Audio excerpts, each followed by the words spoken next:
Michael, I guess, did you notice things getting any more physical or anything leading up to Nicola's ejection? No, no.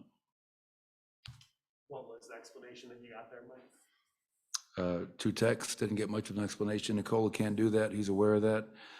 Fourth quarter text and ejection, just not a very smart play. We have to control our emotions better than that. For a while, it looked like this would be a well win for you guys, with up by 33 in the third. What did you see take place that really saw that go away? The same thing that happened in San Antonio. You give up 37 points in the fourth quarter. You stop defending. You turn the ball over. So we got to look at who's in the game in the fourth quarter that's allowing those huge runs to happen. What is it about the fourth quarter technicals about you so much? Is it just the potential swing momentum or something else? Yeah, I mean, you're giving your opponent extra points and extra possessions. It's too important, and on top of that, Nicola's our best player. He's the best player in the league. We're a much better team when he's on the floor and available, not in the locker room. What was your message to the guys in the locker room? Great win, to come home after 14 days on the road, 7 games, mentally, physically.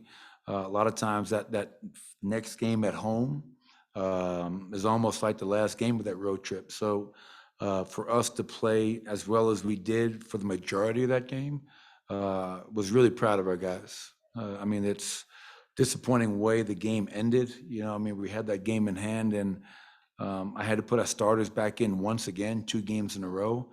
So that leaves a bad taste in your mouth. But overall, extremely proud of our group. Tough road trip, come home, and to play as well as we did was really great to see. You have 41 points in the first half. What did you like about the defense?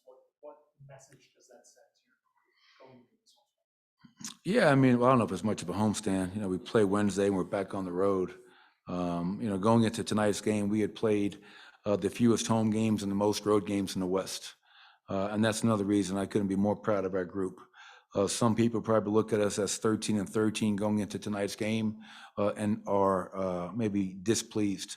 For me, I love our group. I love where we're at. Considering everything we've gone through, I think we've had the toughest schedule in the NBA. And when you couple that with the injuries, the COVID, everything else we faced, I couldn't be more proud of our group. I mean that sincerely. The first half, yes, we defended at a high level. I thought Aaron Gordon's defense on Bradley Beal was just fantastic. Throughout, guys were locked in, they were engaged, had great discipline within the game plan, within the personnel, and that allowed us to get out and run. I think first half we had 9 fast break points, second half only 2. Well, your fast break offense is a direct result of your ability to get stops and rebound. And in the first half, we did a great job of that. And, in the second half, not nearly as, not to the same level, if you will. You mentioned the rebound, 19 rebounds for Nicola. Yeah. Over 31 minutes tonight. How important is it that he establishes himself in the middle of games like this? Oh, it's always important. When we are rebound teams, we win games, and, that hasn't been the case all season long. And Nicola is elite. He's an elite player, but I think he had 14 of those at halftime. So 28, 19, and 9. And as efficient as he did it was incredible. I thought there were stretches in that first half where the ball was just flying. Guys were open. The ball was finding them. Nobody was holding it. Last 7 games, we have the 4th best offense, and we're averaging 30 assists and just about 11 turnovers. Those are great numbers.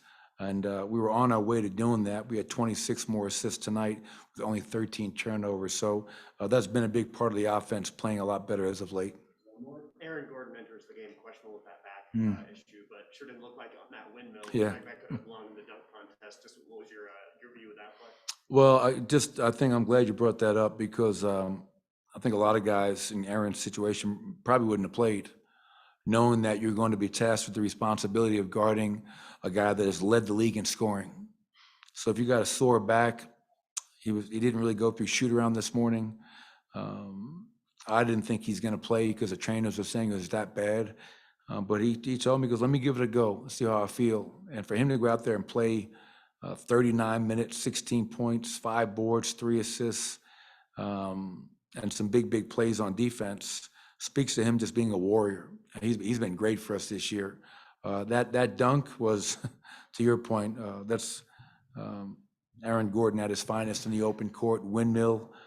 So, kudos to him for playing not just that way tonight, but to really all season. I think he's really cementing himself amongst the best defenders in the NBA and one of the more complete players in the NBA.